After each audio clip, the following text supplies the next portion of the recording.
80 degrees and green. It shows up green when this happens. And I can explain this in a different tutorial, but pertaining to the frame rate versus the shutter speed, if you have like a 24 frame rate, the shutter speed you should have is 1/4/8, which is double. And this is 180 degrees pertaining to when the shutter moves. But that shows up green, just try to keep that green as much as you can. And number two, ISOs that are multiples of 160 rather than 100 have lower digital grain. I explained this in a different video, but it makes sense that 100 would be better because it lets in more light, but 160 and 320 and multiples of 160 is actually better to use. So try to keep that there, and it actually shows up green as well. So in the video mode, there are 5 things to check out. The first being Movie Restart automatically restarts video after timeout. This is a great thing to use, especially for me, like when I'm using my 60D within a ceremony that may be going over like 40 minutes, and I don't want my timer for the camera to time out if I've got 2 cameras and I'm running back and forth. So after the 12-minute or 4 GB max, it will automatically restart and record a new set. So that's good to keep on, and I'm gonna keep that on.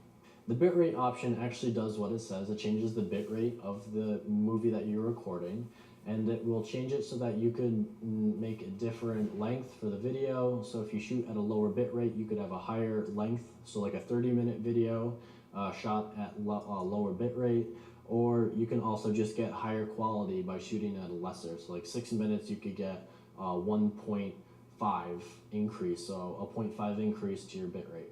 Number 3, the time indicator option should be switched to 4 gigabytes. That's what I have, and it counts down the 4 gigabytes so that I know when the camera is about to turn off. Now that I have the movie restart on, it kind of isn't that important, but it's still nice to have. Number 4, movie logging places metadata files with video clips to show lens, exposure info, different things that might be helpful. It just places little files when you bring your card off, dumped onto a computer, that shows you kind of like the little metadata. It's a cool option that you could do, but it's not necessary. And lastly, number 5, record standby is good to have to measure the indicate status if you forget sometimes. So if you're linking up the audio and the video for your camera, you have to hit record for the audio and then hit record for the video, and sometimes it's easy to forget to do one of those. So this places a little record box in your frame, and it just makes it a lot easier to remember whether you're recording or you're in standby for your camera. And lastly, within the shoot menu, there are 3 things to check out. The first thing being HDR bracketing. This will allow you to shoot HDR videos. You need to set it. It's usually by default set to 3. So it will take an overexposed, a medium exposed, and an underexposed. So it will actually shoot 1, 2, 3 photos in a row. And you can actually view these photos by holding set and turning the dial within the play mode, and then that will actually put a split, and you'll see the overexposed and like the underexposed. Or it's kind of helpful. I don't really understand it completely that much, but that's a way to view it within the camera, because you're only going to truly be able to view the HDR photo once you edit it on your computer. The second intervalometer option allows you to use a fake intervalometer instead of just a little thing that you'd have to plug in. You can use it within the Magic Lantern firmware, and this allows you to change the length of shots. You can shoot pictures at different frames, so like every 3 seconds you want to take a photo for this amount of time, or you want to take 3-second videos every 20 seconds and you just hold your camera and like walk around, or you can do different stuff like that, so that's cool. And lastly, number 3, bulb ramping timer. This allows you to do really long exposures.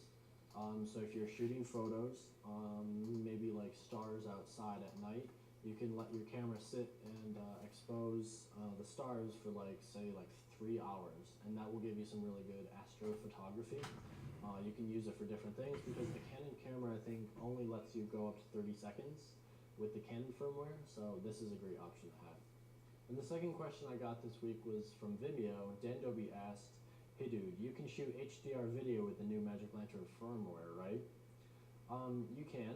I'm going to explain a little bit about that. It's still in development, but this is as much as I know. I've got 5 things to say about HDR video. The first being, that it was just released this holiday. You can download the Magic Lantern new firmware on the wiki for the site, and it's only for 60D and T3i and I think one other. They don't have it for the 5D Mark II yet, and they have nothing for the 7D. So number two, to explain a little bit about how the Magic Lantern firmware accomplishes the HDR video. Say you're shooting a 30 frames per second video, you would actually have to shoot it in 60 because it takes every other frame and it shoots it at two different ISOs, like ISO like a 1000 ISO and then a low ISO like 160, and then it has it changes back and forth, and then in post you can push them together in some way. So number three, you would use HDR video because it gives you really high contrast scenes. It's a really cool look, but right now with the firmware, you can't really have much movement in it. Number four, actually if you donate to Magic Lantern, they will send you some kind of package explaining what their workflow is, and maybe even a program that will allow you on either PC or Mac to do what they did. So that's a good way to figure out how to do that. I haven't donated, so I don't have that yet. And lastly, number five, if you're looking to try this out, there are a couple tutorials online. I'll place them below. But a bunch of different people have found different ways to actually accomplish the HDR video using the firmware. So just Google it and figure it out, or check out the links below. So I know in past videos I've usually done 3 helpful tips for video and photo, but I'm running out of tips. So I'm going to do 1 tip from now on. And my tip for today is actually helpful for photo and video. And I don't have my camera with me because I'm using it, but say this is the camera and this is the lens. A little trick that I've found you can do, which is really cool, is you take the lens out so that it can go in and out, and instead of having it straight on, you actually tilt it a little bit. You can tilt it any degree you want, but having that little tilt and then having your camera run, you can take photos when it's tilted, or you can shoot video, but it gives a really interesting look. I've found that it works with any lens, but it works usually best, I've looked online, people say 85 millimeter. And it affects the focus, it changes where the focus is, and it's a really cool effect. And lastly, I've got 2 different ideas for new tutorials, but I'm not sure what one to do first. Number 1, shooting raw photos tutorial, and number 2, building websites for video and photo. Which one would you want? If you have an idea, leave a comment below. Other than that, if you've got any other ideas for tutorials or guides in the future, please, again, leave a comment below. But I'm Craig Adams, and thank you for watching.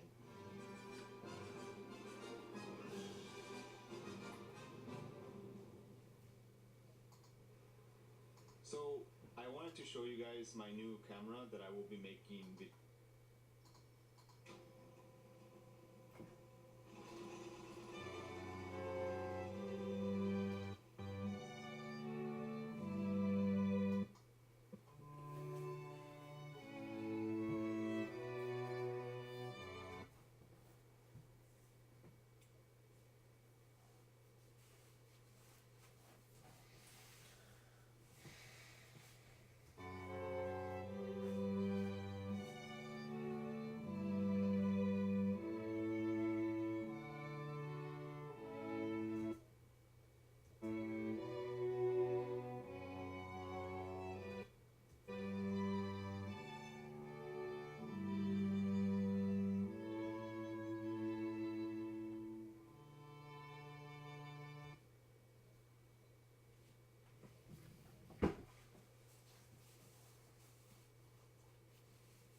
remember that I promised you to show you guys what this is. Unfortunately, I didn't have time to make a video about it because I was so eager to test the new Nokia Lumia 925. And this time, I actually received this CF card from SQL.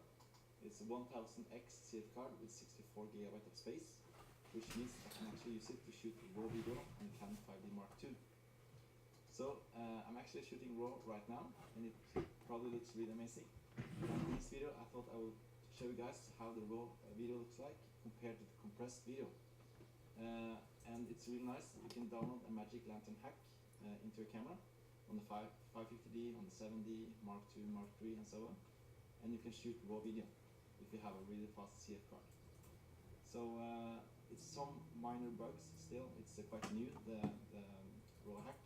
So you can't shoot full HD with a whole sensor on the Mark II. You can do it on Mark III, but not on Mark II. But you can shoot in 235. So I will test it out and shoot some test clips. So yeah, I just hope you liked the video, and remember to press the quality button on YouTube and choose original, because then you get the most out of the quality. So yeah, I hope you enjoyed the video.